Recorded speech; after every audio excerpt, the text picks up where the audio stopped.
I think most of it should be publicly owned. Yeah, and I think most of it should be privately owned. That's crazy.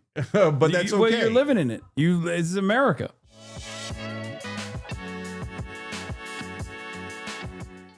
And on that note, Cenk Uygur, aka Shaky Gurga. Hold on. Are you all right? You sound sick. No, I'm good.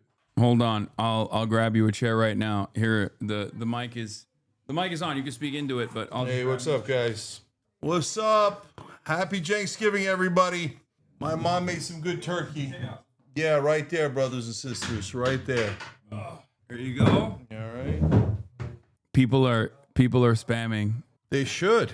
I like it. Shaky Gurg is in the building, everybody. Hold on. All right, this is good. This is a better angle, I think. And you can even, hold on. Let me fix this. Let me zoom in a little bit more. Boom. Yeah, better. Less stomach better. Okay, there it is. Can you guys hear him? As you guys know, it's a time-honored tradition every single year since 2018 to have Cenk Uygur in the building. Okay, let's start off with why you said that you were going to your communist nephew's house. I can't tell if you were memeing or if you're being serious. Have I been upgraded to communist? Okay, actually, you tell me. I'm kidding, but so people are constantly calling you all sorts of names. You go to China, you love it over there. So what should we call you? What are you?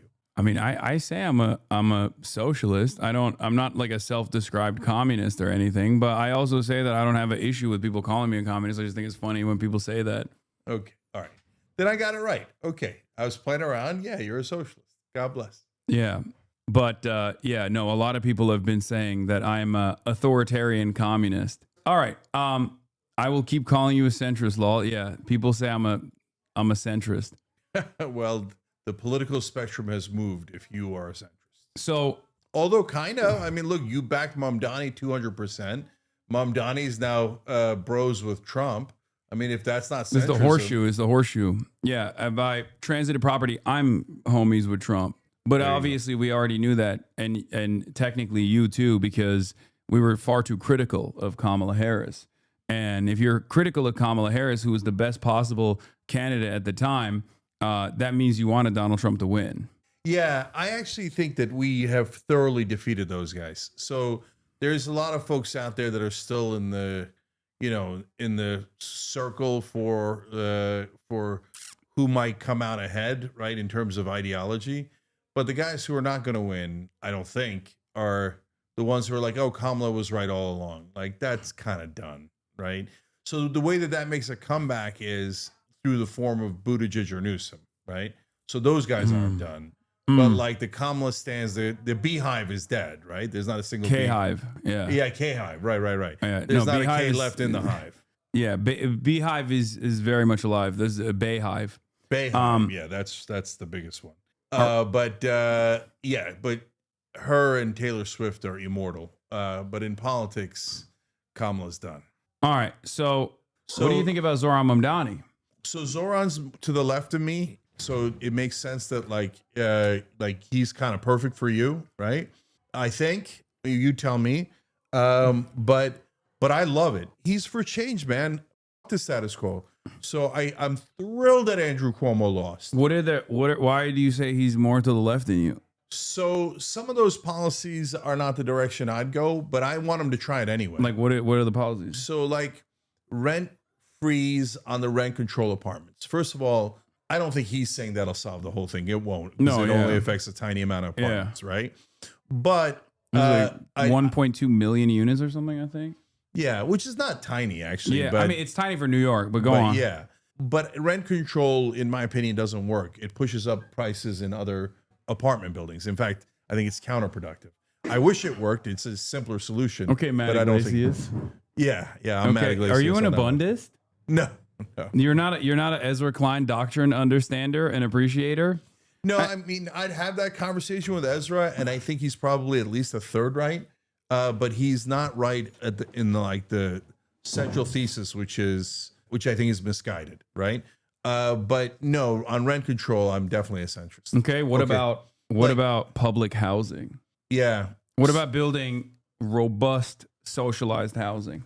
as a way to boost the number of available units and as a way to deflate the existing housing market and the prices. So we've done public housing terribly in the past. We've done public housing in rare cases pretty good in America.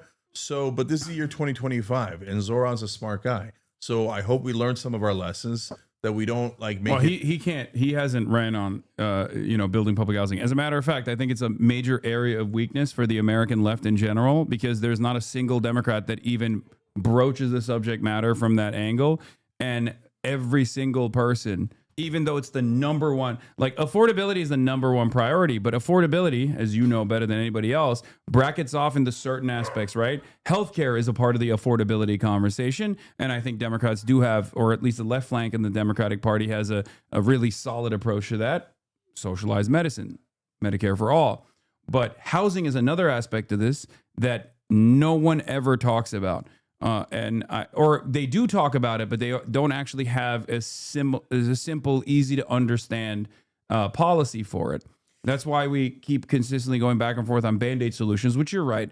Rent control is a Band-Aid solution.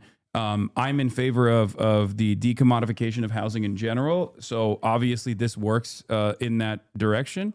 But yeah, I'm not for decommodification of housing, but I agree with you on public housing, and I think that there's a right way to do it. So the problem was that we concentrated poverty last time, right? When we didn't know what we were doing in the 1960s and 70s. So now we've done it right a couple of times, spread it out a little bit and make it more mixed housing, but it at least creates more units, helps supply and demand in bringing down, in creating higher supply, so bringing down prices. So there's a lot of logic in it. Yeah. But he's not advocating for socialized housing. But I do think that I do think that this is the next initiative. If the Democrats actually do have this robust left flank movement and, start unseating establishment Democrats and put forward DSA candidates and things of that nature, I hope that there will be a more united message on that, where people will approach the subject of housing in a similar vein. Yeah. Where they do talk about permanent public housing and better alternatives. Yeah. So the other thing that I don't necessarily agree with, but I want them to try, is the city-run grocery stores. So I don't get it. I don't know why that's the biggest among the biggest priorities. I get some food deserts. I get that there's some some more high-density minority areas where it could be helpful. On the other hand, it's like a Muslim unemployment plan in New York. All the bodegas are run by Muslims. So I'm exaggerating, but I don't know that was a big pressing need, but I want them to try it. I want them to try the free busing, and if it works, great. If it doesn't work, so what? So why do capitalists hate government intervention in the markets? Because they want to set the prices under what they consider as market conditions.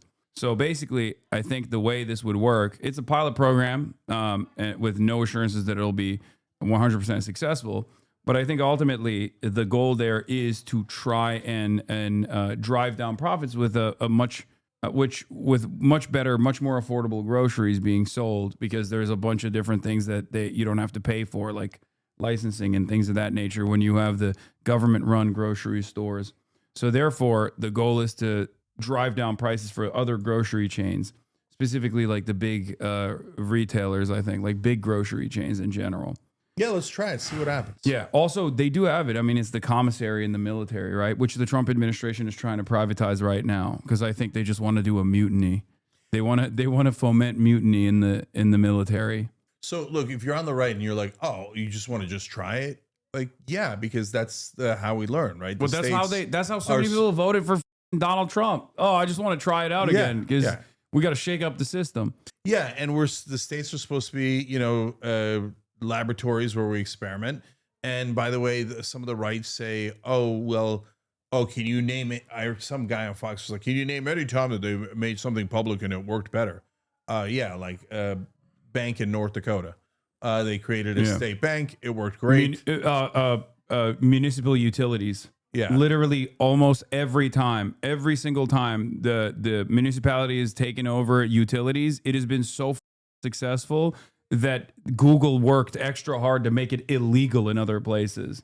Like, they do not want internet service providers or water or electricity or sewage systems to be controlled by the municipality. But yes, fire department is another great example of this as well. And that goes to the last point, which is we don't know what should be public and private perfectly until we try a couple of different systems. Wow. Like theoretically, you know it a little bit better. If you study other countries, you'll have better examples, etc. But like the fire department used to be private, and that turned into a disaster because if you're... I got an idea of what should be public and what should be private. Yeah. You know, I think most of it should be publicly owned. Yeah, and I think most of it should be privately owned. That's crazy. But that's okay. Well, you're living in it. It's America. No, it isn't. It isn't. So, okay, now I'll make an argument that I'm a better capitalist than anyone on the right wing. Okay, let's hear it. Because the capitalism is all about free markets and competition. The problem is that right now, what the uniparty is in favor of, what almost all the Republican politicians are in favor of, and what a lot of the right wing got tricked for a long time into being in favor of is corporatism, right?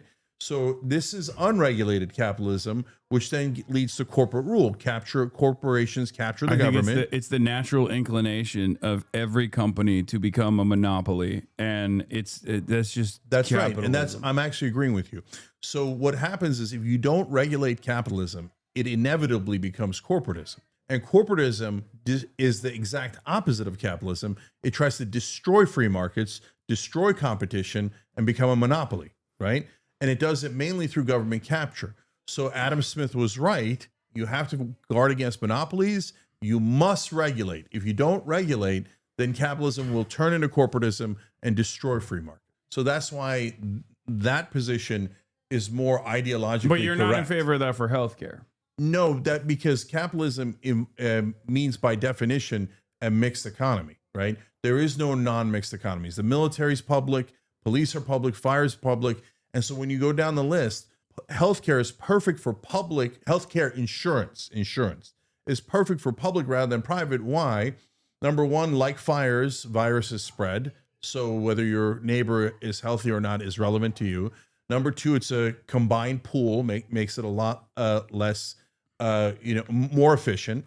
And then most importantly, if you put a profit motive on denying healthcare, which is your costs, they will deny healthcare to their maximum ability to maximize profit. Mm-hmm. So then you've literally built an industry that is better served by more people, right? It's actually mental to privatize health insurance. It's just as dumb as privatizing cops or even worse, the fire department. I mean, I feel the same way about housing in general. Like, I don't think it means that it has to be like gray, brutalist architecture and city blocks. There are plenty of examples from Singapore to China, all the way to Austria, Vienna, where socialized housing runs supreme. Even in Hong Kong, as a matter of fact. And I was actually surprised to find this out, but I believe it's like 52% of everyone living in Hong Kong actually live in government housing. But that also has a major benefits cliff. So that actually keeps wages relatively low or people unemployed in an effort to make sure that they're still in government housing, because every house that is not owned by the government, that is not public housing, is so unimaginably expensive. Like the price difference is like $300. Let's say the price difference is like $300 for government housing versus like $7,000 for a private unit. Like the cheapest private unit is so much higher that people would rather just like be unemployed than to actually get like that fiscal cliff would not exist under a universal program. And if people wanted luxury housing beyond that, they could choose to spend all the extra dollars and get taxed out the ass in order to have the luxurious privilege of having this mega mansion or whatever. Yeah. So look, I'm not anywhere near that. I think housing should be totally private, but not totally private. I'm willing to experiment with public housing in certain circumstances and see how it goes and how does it affect the market. Does it, like we talked about earlier, create more supply and hence help with prices, right? And, is there a bare minimum where we should help people not be on the streets? Of course, right? So then, in the lower levels, you're having a conversation is what degree is it public? Because if they're I think we all agree if they're homeless and they want shelter, we should give them shelter, right? So that's in a sense public housing, like the lowest but level. but it's not permanent, right? So it's not permanent. But I'm just saying that at the lower levels, by definition, you have to have some sort of public housing. Yeah, you're saying like you have to have some sort of permanent public housing for people who just like literally have no other option. I think that that's a possibility. Yeah, right? okay. And so, but the minute you get into the middle class and beyond, you got to have a normal market, I think. Why? Why do you think so? Like, what do you think are the downsides of public housing? Like, I do believe in the markets. So if you're going to have public sneakers or burgers or jeans or even houses or cars. Okay, there's a difference. Okay. One is clothing versus the other is shelter, though, right? Like that's why I say, like, yeah, you can have a private market or a free enterprise for small businesses, for or even for certain goods that people are offering, and but when it comes down to the things that are necessary for survival, I'm a believer that the profit incentive creates a negative experience for people that simply need to get this thing to survive. And I think it would make the public overall much more productive. And same goes for education. Same goes for housing, and the same goes for like basic necessities such as food. Even though there can obviously still be a private market on top of that. But it seems like you're saying all for like the bare necessities, which then makes more sense. Like at the higher levels, you're going to let wealthy folks buy whatever house they want, right? Yeah, I mean, but again, that needs to come with a cost, so it's not as easily accessible. Wow. Like the reason why I went back to Singapore as an example is because like it's tiny, right? And there's not a lot of cars. And from what I understand, like in order to get a car in Singapore, you have to be incredibly wealthy. And the reason and the government has already made it so easy to use public transit or to use bicycles and numerous different methods of transportation that are not only cost effective, but also much more viable for climate change, right? Avoiding ecological disaster. So the way that it should work, I think, is that if you want to get a car, you have to get like penalized for it, basically, in that structure. And the same goes for wanting luxury housing. Like I see housing as a necessity, and homes are for living in it rather than a speculative asset in the way that it works in the United States of America. Oh. And we've sold to the Americans that this concept is good and it actually invokes freedom. Just as we have done with our car-reliant infrastructure. Oh, you have your own car. You have so much freedom. You don't have to sit with the rest of the public in a subway or whatever. But that creates unimaginable traffic density. It's worse for the climate overall, and it even has economic issues associated with it. And the same goes for housing too. Yeah. So look, I'm not an expert on housing or car regulations or anything, but my general sense of it is no. First of all, there's nothing wrong with this agreement, but I don't agree. So when you talk in bare necessities, make sure people don't die in the streets. I totally agree, right? I think that everyone agrees. I think that even the right wing agrees to that. I hope. I right? don't think they do, but yeah. Well, I mean, I think that if you said to them shelter for homeless people, they would generally say yes, partly to get them off the streets, but partly because they think they should have shelter. Right. Oh, yeah. Congestion pricing in New York City is like a move in the right direction of this sort as well. Like making it more costly to be able to drive a vehicle actually increases the use for public transit, because then people are like, all right, well, I'd rather utilize public transit then. I'm mixed on social engineering. So I don't want to penalize people for getting houses. I don't see the point of it. And I think that the wealth creation we did for the middle class in America with houses was amazing. It was one of the best things we've ever done in American history. In fact, part of my but that was social engineering. Well, first of all, you could say any city planning is social engineering. Yeah. A bridge is social engineering, right? It goes back to the same concept. Yes, all matter of governance is technically authoritarian. No, you could agree, and once you agree, then you execute it, right? Yeah, but so it's centralized. But there's still going to be people that don't point agree. Of contact. Right? Yeah, no, but people are still always going to disagree. It's just that that it's for the disagreeers, that's technically authoritarian. So look, guys, you do government planning to set up a city for sure, no question. You need some degree of public everything, right? But then once you get into trying to, get into the pricing of things, that's where I'm out. I think the market should set the price for people that are in middle class and above, for sure. Then the question is, where's the cutoff? And that's a legitimate question to have. Part of my solution for housing is we have this populist plank, and the Rebellion PAC candidates sign on to it. And what that is in that case is we ban private equity from buying residential real estate. So, and the reason we do that is because when they buy the homes, they're driving up prices because they're limiting supply, they're increasing demand. By definition, prices are going to go up, and they have made pricing go up tremendously, right? And there's no reason why bankers should be allowed to own private residential real estate. And it destroys the wealth creation for the middle class in America. And they're going to turn us all into renters, and it's going to be a disaster. Yes, we're going to wrap up in a second.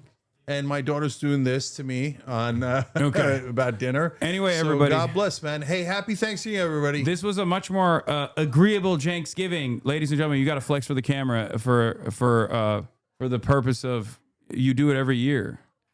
For the purpose of continuation. Here it is. The 7th year of Cenksgiving is complete. Ladies and gentlemen, I'll see you tomorrow. I'll be back as always. Peace and good night. Good night.